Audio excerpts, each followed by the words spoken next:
புயல் சின்னம் காரணமாக சென்னை மெரினாவில் கடல் சீற்றமாக இருப்பதால் கடற்கரை பகுதிகளில் போலீசார் பாதுகாப்பு பணியில் ஈடுபட்டுள்ளனர். வங்கக்கடலில் நிலை கொண்டுள்ள ஆழ்ந்த காற்றழுத்த தாழ்வு மண்டலம் காரணமாக சென்னை உள்ளிட்ட கடலோர பகுதிகளில் கடல் சீற்றத்துடன் காணப்படுகிறது. குறிப்பாக சென்னை மெரினாவில் கடல் சீற்றமாக இருப்பதால் பொதுமக்கள் கடலுக்கு அருகே செல்ல வேண்டாம் என்று அறிவுறுத்தப்பட்டுள்ளது. மேலும் மெரினா கடற்கரையில் உள்ள உழைப்பாளர் சிலை முதல் பட்டினப்பாக்கம் சீனிவாசபுரம் கடற்கரை வரை போலீசார் பாதுகாப்பு பணிகளில் ஈடுபட்டு வருகின்றனர். ரவுடி நாகேந்திரனை வேலூர் சிறையிலிருந்து புழல் சிறைக்கு மாற்றுவது தொடர்பாக சிறைத்துறை நிர்வாகம் பதிலளிக்க சென்னை மாவட்ட முதன்மை அமர்வு நீதிமன்றம் உத்தரவிட்டுள்ளது. ஆம்ஸ்டாங் படுகொலை வழக்கில் கைது செய்யப்பட்ட ரவுடி நாகேந்திரன் தான் கல்லீரல் நோயால் பாதிக்கப்பட்டுள்ளதாகவும் நீண்ட நேரம் பயணம் செய்ய முடியாது என்பதால் வேலூர் சிறையிலிருந்து புழல் சிறைக்கு மாற்ற வேண்டும், சிறையில் முறையான சிகிச்சை வழங்கவில்லை என சென்னை மாவட்ட முதன்மை அமர்வு நீதிமன்றத்தில் மனு தாக்கல் செய்திருந்தார். இதுகுறித்து நடைபெற்ற விசாரணையில் காவல்துறை தரப்பில் ஆஜரான வழக்கறிஞர் சிறைத்துறை அதிகாரிகளிடம் விளக்கம் கேட்டு தெரிவிப்பதாக கூறினார். இந்நிலையில் நாகேந்திரனை புழல் சிறைக்கு மாற்றுவது தொடர்பாக சிறைத்துறை நிர்வாகம் பதிலளிக்க உத்தரவு பிறப்பித்து விசாரணையை டிசம்பர் 12ஆம் தேதிக்கு நீதிபதி ஒத்திவைத்தார். சீமான் மீது அதிருப்தி தெரிவித்து நாமக்கல் மாவட்டத்தைச் சேர்ந்த முன்னாள் மாவட்ட செயலாளர் உட்பட 50 பேர் கட்சியிலிருந்து விலகுவதாக அதிரடியாக அறிவித்துள்ளனர்.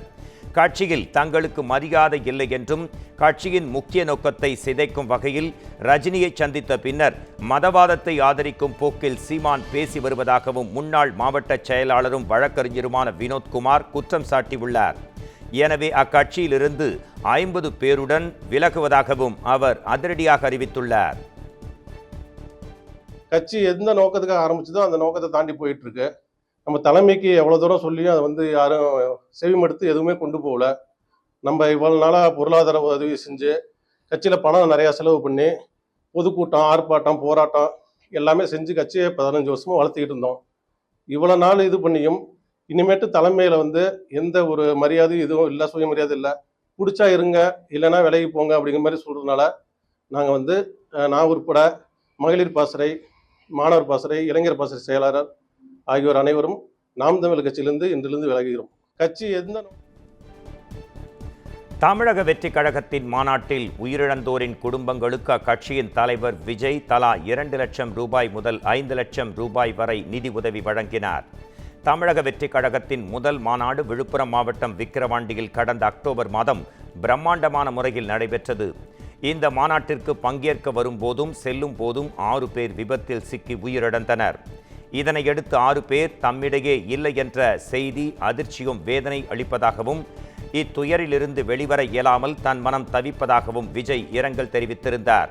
இந்நிலையில் சென்னை பனையூரில் உள்ள அலுவலகத்தில் தமிழக வெற்றி கழக மாநாட்டின் போது உயிரிழந்தோரின் குடும்பங்களுக்கு தமிழக வெற்றி கழக தலைவர் விஜய் தலா 2 லட்சம் ரூபாய் முதல் 5 லட்சம் ரூபாய் வரை நிதி உதவி வழங்கினார்.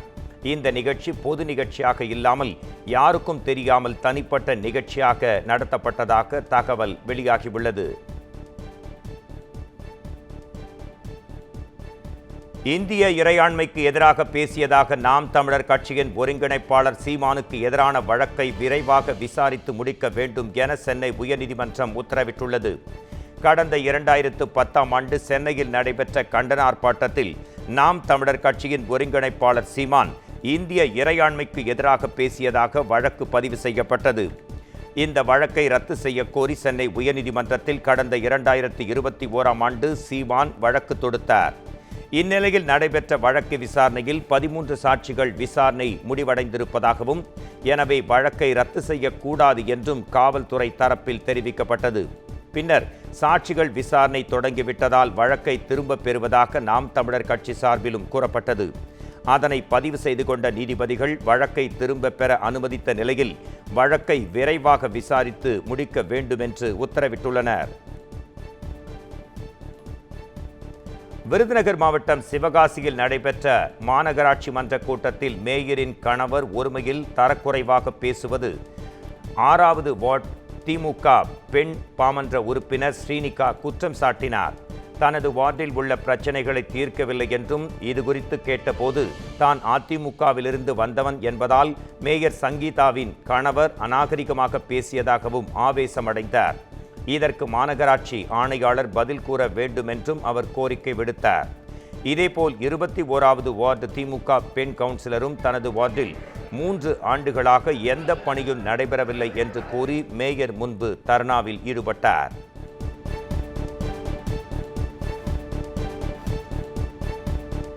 பொதுநல மனுக்கள் தாக்கல் செய்யும் மனுதாரர்கள் குற்றச்சாட்டு குறித்த உரிய ஆவணங்கள் மற்றும் ஆதாரங்களை தாக்கல் செய்ய வேண்டும். இல்லையென்றால் அபராதம் விதிக்கப்படும் என உயர்நீதிமன்ற மதுரை அமர்வு அறிவித்துள்ளது. தகுதியான நபர்களுக்கு பட்டா வழங்கப்படவில்லை என்று கூறி உயர்நீதிமன்ற மதுரை அமர்வில் பொதுநல மனுக்கள் தாக்கல் செய்யப்பட்டன. இந்த மனுக்கள் நீதிபதிகள் MS ரமேஷ், மரியா கிளெட் அமர்வில் விசாரணைக்கு வந்தது. வழக்கை விசாரித்த நீதிபதிகள் உரிய ஆவணங்கள் இல்லாமல் தாக்கல் செய்த மனுக்களை தள்ளுபடி செய்தனர். மேலும் பொதுநல மனுக்களை உரிய ஆவணங்கள் மற்றும் ஆதாரங்கள் இல்லாமல் தாக்கல் செய்தால் கடும் அபராதத்துடன் தள்ளுபடி செய்யப்படும் என்றும் எச்சரிக்கை விடுத்தனர். திருச்சி விமான நிலையத்தில் தண்ணீர் குழாய்களில் மறைத்து வைத்து கடத்தி வரப்பட்ட 13,69,000 ரூபாய் மதிப்புள்ள தங்கம் பறிமுதல் செய்யப்பட்டது. மலேசிய தலைநகர் கோலாலம்பூரிலிருந்து திருச்சி விமான நிலையம் வந்து இறங்கிய பயணிகளிடம் சுங்கத்துறை அதிகாரிகள் சோதனை மேற்கொண்டனர். அப்போது பயணி ஒருவர் தண்ணீர் குழாய்களில் மறைத்து வைத்து கடத்தி வந்த 180 கிராம் தங்கத்தை கண்டறிந்து பறிமுதல் செய்தனர். மேலும் தங்கத்தை கடத்தி வந்த பயணியிடம் சுங்கத்துறை அதிகாரிகள் தீவிர விசாரணை மேற்கொண்டு வருகின்றனர்.